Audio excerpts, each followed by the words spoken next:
Greetings, family and community members.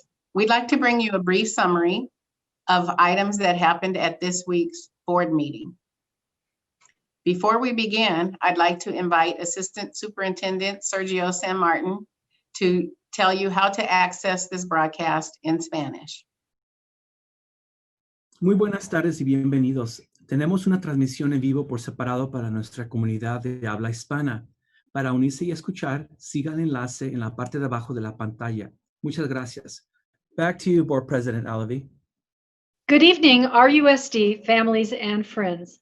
It seems like for the last 9 months, I have begun my welcome with words like, these are unprecedented times, and we are in a difficult and stressful moment.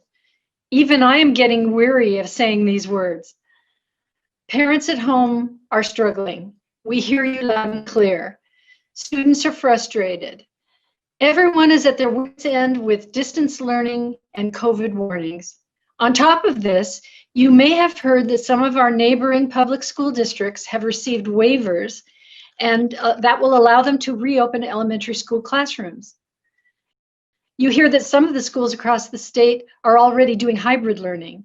You even hear that our own governor's children are back in full-time private school. What can you make of all of that?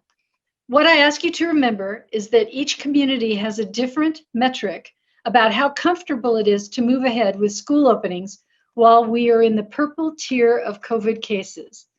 Here in Riverside, there is a lot of trepidation on the part of our teachers, classified workers, and parent groups to move back to in-school learning. But parents, students, and families have a voice too. Before Thanksgiving, every family which signed up for in-school return to classroom will receive a survey about resuming school attendance. It will be a way we can hear parents' voices about their comfort levels so we can weigh the many different interests of the board in the district. With that information in hand, the board is prepared to decide on our application for waivers. In the meantime, we have tried to mitigate some of the student stress by offering mental health options and free tutoring. In today's message, you will hear more about how you can access those services.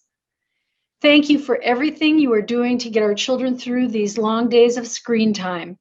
We are right alongside you as we get through this, and we will continue to be here for the students of RUSD. Thank you. And back to you, Ms. Hill. Thank you, Mrs. Alavi. Now I'd like to update you on the most recent public health information. On Tuesday, the new case rates and positivity rates were released. You see them here. And on the next slide, you will see that our county case rate leaves us in the purple or widespread tier. The positivity rate puts us in the substantial or red tier.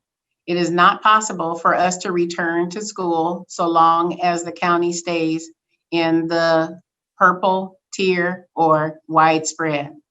I'd like to urge families and community members to do that. We all should do what we can to lower this case rate by social distancing, wearing a mask, washing hands, and also getting tested whether or not we show symptoms. On the next slide, you'll see some supports that we have put in place for students during these times. We have a collaboration with an organization named Paper. Students in grades 5 through 12 can access Paper 24/7. Right now, our fourth graders can also access Paper. We're doing it on a trial basis to see if it's a forum that fourth graders choose to use. On the Paper tutoring site, students can upload compositions that they've written to get assistance or ask any other academic questions in a chat mode.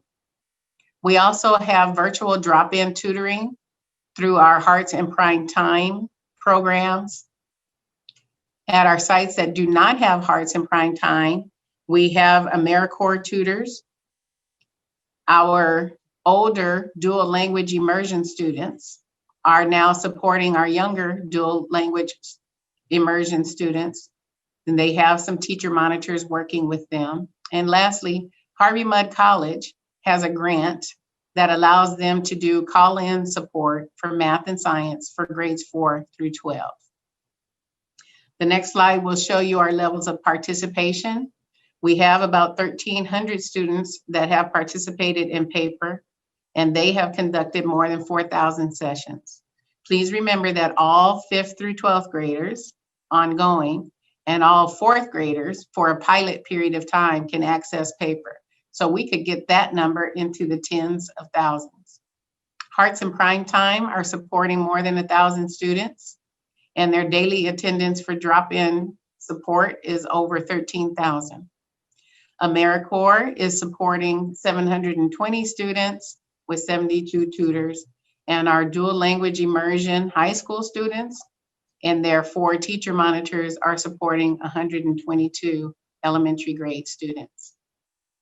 If you would like information on how to access these services, the next slide has the contact people for each of the programs, as well as the telephone number for the Harvey Mudd call-in math science support. In addition to academic support, that way, we also have some learning centers open in our collaboration with Champions and the City of Riverside. We have 4 centers open and 275 students accessing those services. We are giving first priority to foster and homeless students, and then principals make recommendations. We look to open some more centers soon, and we'll inform you when that happens. In addition to the academic support, we also have social emotional supports. Not shown on the slide is our social emotional time in the school day, where teachers have a social emotional learning playbook to give them resources. For students and family, we also have 24/7 support through Care Solace. We have our RUSD Wellness webpage, and you see on this screen the National Crisis Text Line.